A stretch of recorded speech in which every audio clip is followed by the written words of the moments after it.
dan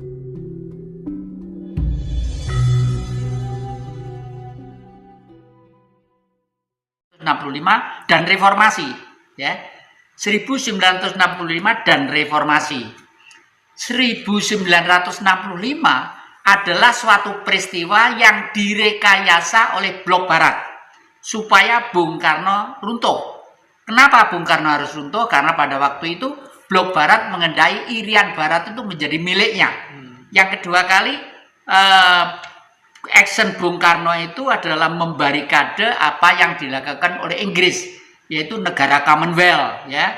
Karena negara Commonwealth sudah berhasil untuk ngepung Indonesia dari semua sisi. Dikepung oleh Singapura, dikepung oleh Brunei, dikepung oleh Malaysia, dikepung oleh Australia dan lain sebagainya. Nah, ini oleh karena itu Bung Karno harus diturunkan pada waktu itu, sehingga dari sinilah ukurannya untuk melihat tokoh-tokoh itu. Jadi kalau tokoh-tokoh 65 beramai-ramai terdepan ikut menurunkan Bung Karno, sampai sekarang pun darah dagingnya itu masih darah daging yang anti terhadap Nusantara ini. Dan ini harus diwaspadai. Artinya yang Jatim menganggap secara tidak langsung mereka adalah pengkhianat bangsa. Betul, betul. Istilah Anda itu betul. Karena Nusantara dan Indonesia adalah negara yang paling unik sekali. Kemarin saya mengikuti di suatu negara Rwanda, ya, di daerah Afrika sana. Negara itu sangat miskin sekali, sangat miskin sekali. Negara itu penghasilannya pisang, ya, penghasilannya pisang. Terus suatu saat karena negara sana itu sudah dikuasai ratusan tahun oleh bangsa Ero Cengkre. Ero Cengkre itu siapa? Orang Jawa leluhur kita itu menyebut orang Barat itu Ero Cengkre, ya. Saya tidak mengatakan itu dari negara mana, karena sebenarnya negara itu klan-klannya, himpunannya itu masih merasa dirinya bangsa Arya yang cinta terhadap Nusantara. Tapi sebagai orang yang sudah menganut faham kapitalisme, kan mesti eksploitasi, menguasai. Nah, suatu saat idenya itu bagus. Orang-orang Rwanda, pisang itu ini andalannya ekspor kan pisang untuk kehidupan rakyat. Pisang itu kalau untuk mengambil dari pohon alatnya itu kedul, ya, kurang tajam, nanti banyak yang jatuh rusak. Akhirnya kualitas ekspornya nilainya rendah. Udah, jangan khawatir. Saya akan memesan guaman yang tajam. Akhirnya dia memesan di salah satu negara di Asia, di utara sana, ya. Itu tajam banget. Tajam di impor dari sana, ya, besar-besaran itu. Tapi diam-diam orang Ero Cengkre di sana tadi yang sudah kuasa ratusan tahun mengatur bagaimana supaya rakyat di sana itu tawur dengan pusaka itu, dengan gaman itu. Akhirnya dijadikan dua kubu, ya. Kubu satu misalnya, kubu satu itu kubu A, itu anting-antingnya di sini. Lalu kubu B anting-antingnya di sini. Suatu saat diprovokasi. Rwanda itu sebenarnya adalah tanah milik leluhur orang yang anting-antingnya di sini. Kamu tuh berhak menjadi pimpinan di sini, gitu. Berhak menjadi pimpinan nomor 1 di sini. Kalau sekarang mungkin presiden apa gitu, atau raja gitu, ya. Yang satu juga diprovokasi.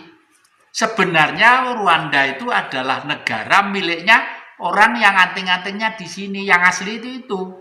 Akhirnya diprovokasi tawur, bacok-bacokan gaya gaman yang diimpor tadi itu. Sampai ribuan itu mati. Tapi setiap manusia mengalami sesuatu yang abnormal, yang Maha Kuasa itu sifatnya adil.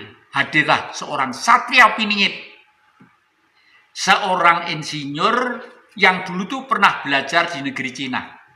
Melihat keadaan di negeri Cina, dia sangat tertarik sekali. Akhirnya dia pergi ke sana, minta bantuan kepada negeri Cina. Saya kan sudah pernah belajar di sini. Cina begitu maju. Sekarang saya minta imbalan, tolong rakyat saya yang miskin, hidupnya kumuh, hidupnya ndak karuan, rumah-rumah berantakan karena di Afrika yang sangat tertinggal, tolong dibantu dari Cina. Bagaimana supaya Rwanda menjadi negara yang terbaik? Wakilnya dikirim tim ke Cina, besar-besaran. Ahli ini, ahli ini, ahli ini. Sekarang ibu kotanya itu apa? Ibu kotanya itu termodern seluruh dunia. Dan negara apa? Ibu kotanya terbersih seluruh dunia. Income per kapitanya sekarang 10, berapa gitu. Yang dulunya 0,4 berapa gitu.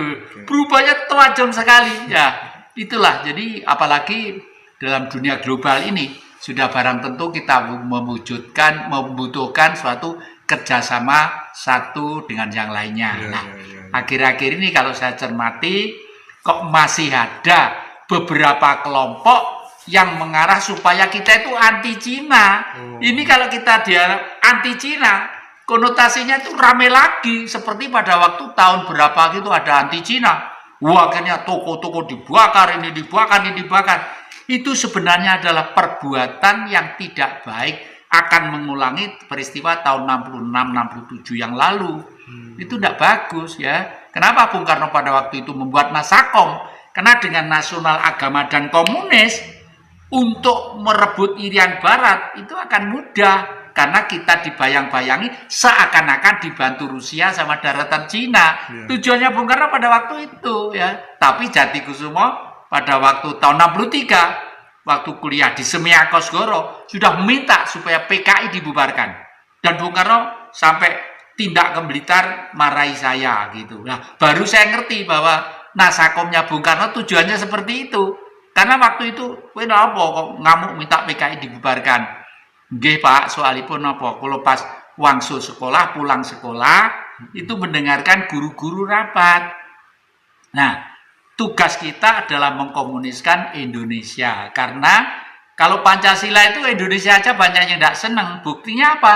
Ada pemberontakan DI, TII, Permesta. Tapi lah komunis kan internasional. Lah, begitu ada kata-kata harus mengkomuniskan Indonesia, sudah. Saya tawantang untuk tawur mereka itu. Rame itu tahun 63. Jadi kalau sekarang ada gerakan-gerakan yang katanya komunis akan lahir kembali, itu gerakan politik kuno yang sudah usang ketinggalan zaman, yang intinya itu hanya memprovokasi rakyat supaya kita tuh timbul huru-hara yang tidak jelas, dan akhirnya nanti akan digeret menjadi suatu negara agama yang anti kepada Pancasila. Intinya seperti itu.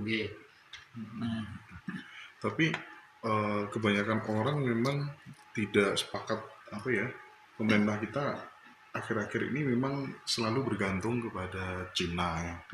Utang numpuk sebegitunya begitu. Menurut yang jadi bagaimana itu?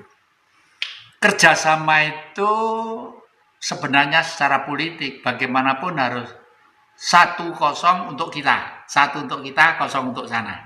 Kalau sampai kita utangnya banyak karena kerjasama, berarti pelaksanaannya keliru, ya, pelaksanaannya keliru. Jadi misalnya Indonesia itu kerjasama dengan Cina hanya butuh supaya diutangi ini itu yang keliru, dan itu menyimpang dari cita-cita kemerdekaan.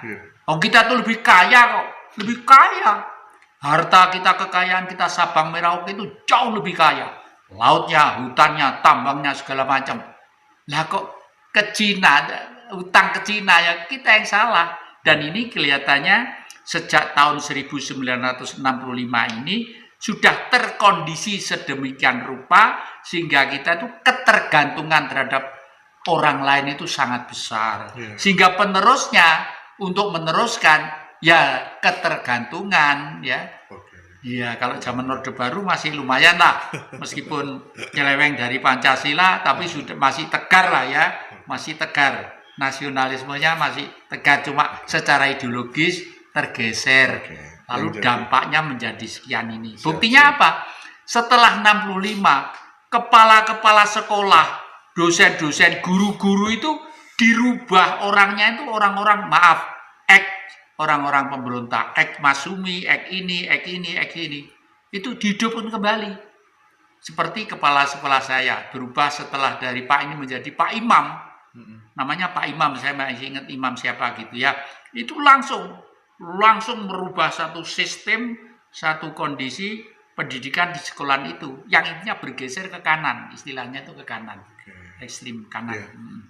Setiap orang pasti memiliki figur yang diidolakan, punya guru ideologis, punya guru untuk bertahan hidup, terus kemudian punya guru untuk apa tuh namanya berpolitik. Nah, saya ingin yang jadi sampaikan kepada seluruh pemirsa barangkali.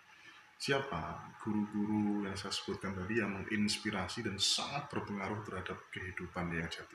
Ya, pertama kali guru bertahan hidup. Karena apapun manusia untuk bisa bertahan hidup lewat zaman atau tantangan apapun pula. Guru saya bertahan hidup itu adalah ibu kandung saya. Namanya Suyi. Ibu saya cantik kayak orang Jepang gitu ya, namanya Suyi. Karena apa? Karena waktu itu sebagai orang di desa, saya itu waktu kecil sering diajak keliling ke desa-desa kampung. Ngider kain dikreditkan gitu loh, Dek. Oh iya. Dikreditkan ngider kain gitu, saya ikut. Dari situlah saya juga tahu kehidupan mereka, bagaimana orang desa itu hidup dan bertahan dan berbudaya serta bermasyarakat. Itu lah, kehidupan politik adalah bapak saya. Karena apa? Karena bapak saya mendidik saya sejak kecil tidak ada pekerjaan lain terkecuali perang, perang, dan perang.